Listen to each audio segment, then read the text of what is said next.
거룩한 교회 성도 여러분, 이 영상을 보시는 하나님 나라의 귀한 자녀 여러분, 오늘은 2023년 10월 7일 토요일입니다. 오늘 매일성경 본문에서는 하나님에 대한 순종은 그와 그의 말씀을 온전히 신뢰할 때만 가능한 것입니다. 유다에서 온 하나님의 사람은 여로보암에게 불순종의 심판을 경고한 후 유다로 돌아갑니다. 이 소식을 들은 베델의 노인 선지자는 하나님의 사람을 만나고 그를 속여 집으로 데려가 떡을 먹으라고 청합니다. 하나님의 사람은 여호와의 말씀을 다시 상기했지만 선지자의 말과 호의에 방심하여 여호와의 말씀을 어기고 말았습니다. 오늘 본문을 나누어 보겠습니다.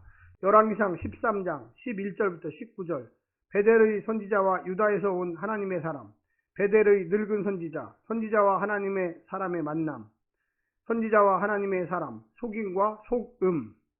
오늘 본문 열왕기상 13장 11절부터 19절 말씀을 듣고 다시 오겠습니다.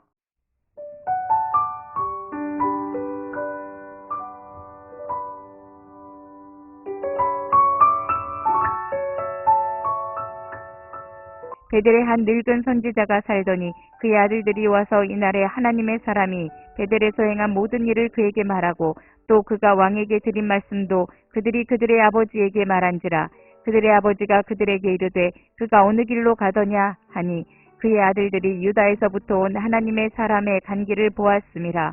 그가 그의 아들들에게 이르되 나를 위하여 나귀의 안장을 지우라. 그들이 나귀의 안장을 지우니 그가 타고 하나님의 사람을 뒤따라가서 상수리 나무 아래에 앉은 것을 보고 이르되 그대가 유다에서 온 하나님의 사람이냐 대답하되 그러하다. 그가 그 사람에게 이르되 나와 함께 집으로 가서 떡을 먹으라.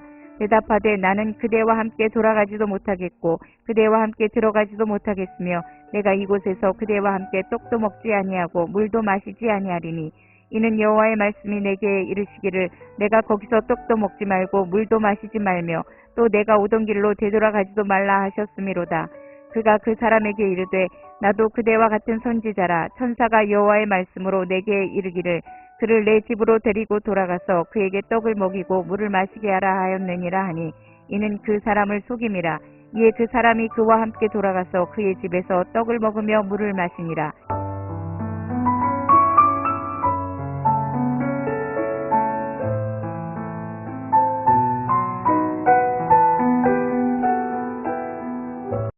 하나님의 사람은 선지자 또는 선견자와 마찬가지로 하나님의 부르심을 받아 그의 말씀을 왕이나 백성에게 대신 전달하는 사람을 가리킵니다. 이들은 하나님의 종, 여호와의 종으로도 불렸습니다. 본문 및 13장 전체에는 하나님의 선지자 2명이 나오므로 아마도 혼선을 피하기 위해 유다에서 온 선지자는 하나님의 사람으로 베델의 선지자는 늙은 선지자로 칭하는 것으로 이해됩니다.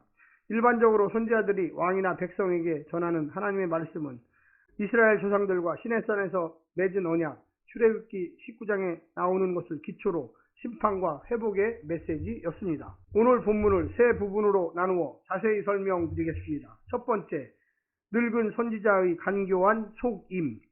늙은 선지자는 아들들에게서 하나님의 선지자가 행한 일과 왕에게 전한 말을 듣고 서둘러 하나님의 선지자를 찾아갑니다. 그러고는 왕이 제안한 것과 같은 제안을 합니다. 선지자에게 잠자리와 음식을 제공하겠다고 하였지만 거절당합니다. 그러자 자신도 같은 선지자라고 하여 경계를 풀게 하고 천사가 준 말씀이라고 거짓말까지 동원하여 자기 제안을 따르게 합니다. 분명 하나님의 뜻이 어디에 있는지 밝혔는데도 왜 거짓말까지 하면서 이 선지자를 재우고 먹이려고 했던 것일까요? 돌이킬 수 없는 심판을 선언한 이 사람이 참 선지자인지 시험하려고 했던 것인지, 이 선지자를 재짓게 하면 그의 심판 선언의 효력이 약화될 것이라고 여겼는지는 모릅니다. 다만 북이스라엘을 거룩하신 하나님 앞에 세워야 할 선지자가 동료 선지자를 실족하게 했다는 점은 변명의 여지가 없습니다. 넘어가지 않기가 어려울 만큼 그 자신의 노련함을 10분 발휘하여 사단의 앞조비 노릇을 하고 있습니다. 나이 들면 경륜을 자랑하지 말고 순종과 기다림과 맡김의 신앙을 보여줘야만 하겠습니다. 두 번째는 유다 선지자의 순진한 속음. 하나님의 사람은 왕의 제안을 거절하고 베델 선지자의 첫 번째 제안도 단호하게 거절했지만 동업자 의식과 거짓 계시에 속아서 불순종의 길을 걷고 말았습니다. 자신이 직접 들은 하나님의 말씀보다 간접적으로 전해 들은 예언을 더 믿었습니다. 왜? 배고픔과 고단함보다는 안락함과 편안함, 쉼을 주시는 하나님을 더 원했기 때문입니다. 그래서 분명히 상충되는 예언인데도 확인 과정 하나 없이 수용하고 말았습니다. 그는 말뿐만 아니라 행동으로도 메시지의 신실성을 증명해야 마땅했습니다.